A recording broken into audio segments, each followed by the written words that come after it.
আজ আমি বানাবো বুতাম মাশরুম, সম্পূর্ণ নিরামিষ বানাবো। এটা আমি দেখুন প্যাকেট সিল করা, দেখুন গোল গোল বুটেরকে আমি ভালো করে দু ফালি করে কেটে নেব। বুতাম ছাতুগুলো ভালো করে কেটে ধুয়ে নিয়েছি, বড়গুলোকে আমি ফালি করেছি আর ছোটো ছোটোগুলোকে গোটা গোটা আছে। ভালো করে এর উপরে দেখুন হালকা আস্তরণ ছালটাকে তুলে ভালো করে ধুয়ে নিয়েছি। আর এদিকে আমি বড় একটা আলু কেটে নিয়েছি, দুটো টমেটো, আদা, পোস্ত, চারমগজ, টক দই। আর এই ছাতুটা আপনারা কী নামে পরিচিত অবশ্যই আপনারা কমেন্ট করে জানাবেন। এদিকে আমি সরষের তেল দিয়ে দেবো কড়াতে।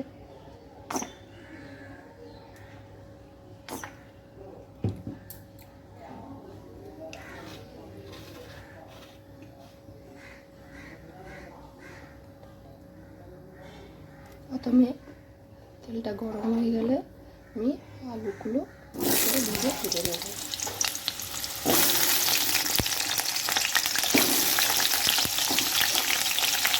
হালকা হলে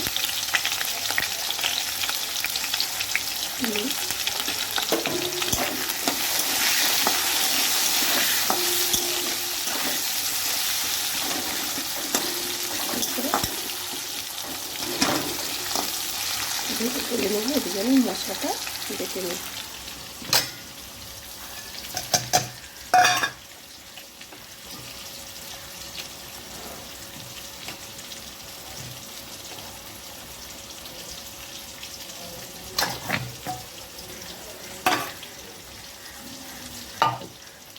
আলুগুলোকে ভালো করে লাল লাল করে ভেজে নিয়েছি, এবার আমি তুলে নেব।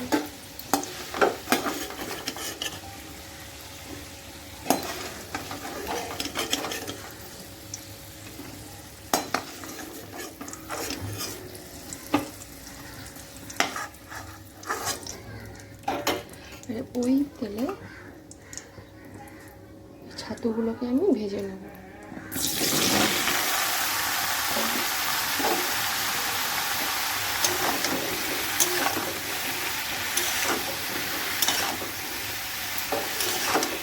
এই ছাতুতে এখন আমি আর নুন দিব না, আর হলুদও এখন দিব না।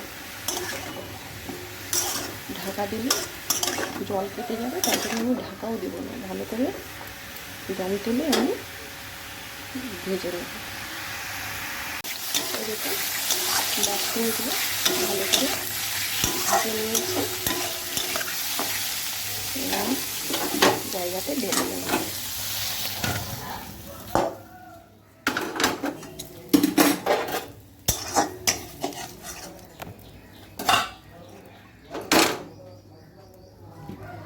এবারে কড়ার মধ্যে অল্প সরষের তেল দিলাম। তেলটা হালকা গরম হয়ে গেলে এবার উপরে ফোড়ন দিয়ে দেবো। গোটা জিরে, শুকনো লঙ্কা, গোটা গরম মশলা, দুটো তেজপাতা।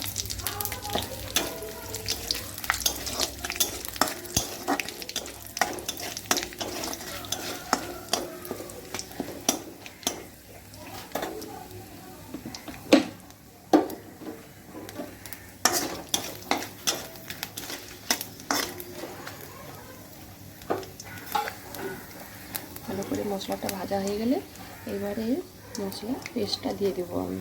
টমেটো, আদা, চারমগজ, পোস্ত বাটা।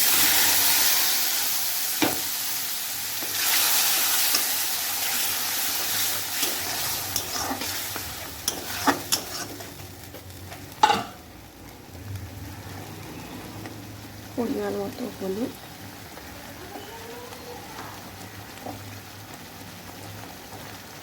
লঙ্কা গুঁড়ো, জিরা গুঁড়ো, কালারের জন্য কাশ্মীরি লঙ্কা গুঁড়ো,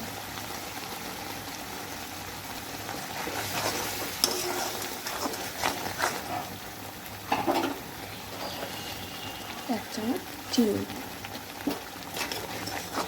ভালো করে মশলাটা আমি কষিয়ে নেব।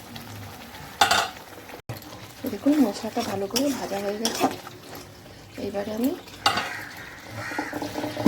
দেখুন দইটা আমি ব্লেন্ডারে পেস্ট করে নিয়েছিলাম। দইটা, টক দইটা দিয়ে দিলাম।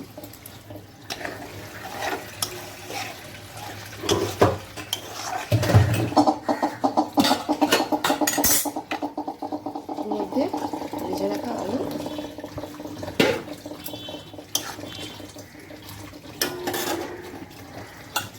আর ছাতু দিয়ে দিলাম।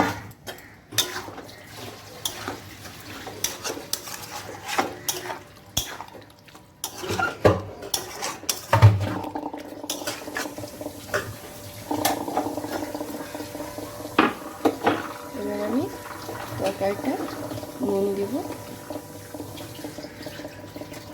পরিমাণ মতো আপনারা নুন দেবেন।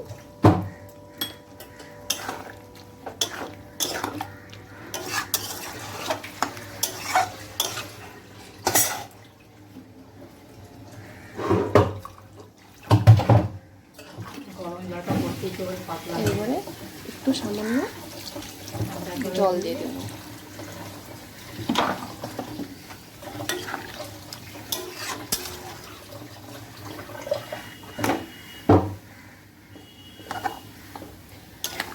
দেখুন আলুটা তো ভালো করে সিদ্ধ হয়ে গেছে। এই দেখুন কিছুক্ষণ ঝোলটা আমি ফুটিয়ে নেব।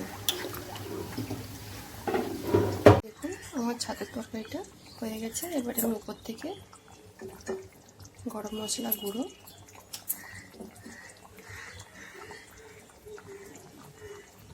ঘি,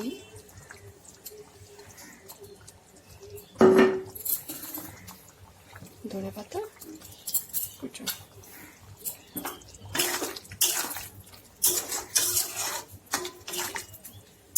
এবার আমি জায়গাতে ঢেলে নেব। আমি তরকারিটা ঢেলে নিয়েছি, কত সুন্দর কালার এসেছে। আর এই ছাতুর তরকারিটা আমি তো নিরামিষ বানালাম, আপনারা পেঁয়াজ রসুন দিয়েও বানাতে পারেন। আর এই রেসিপিটা যদি আপনাদের ভালো লেগে থাকে একবার বাড়িতে বানিয়ে খাবেন আর আমাকে কমেন্ট করে জানাবেন।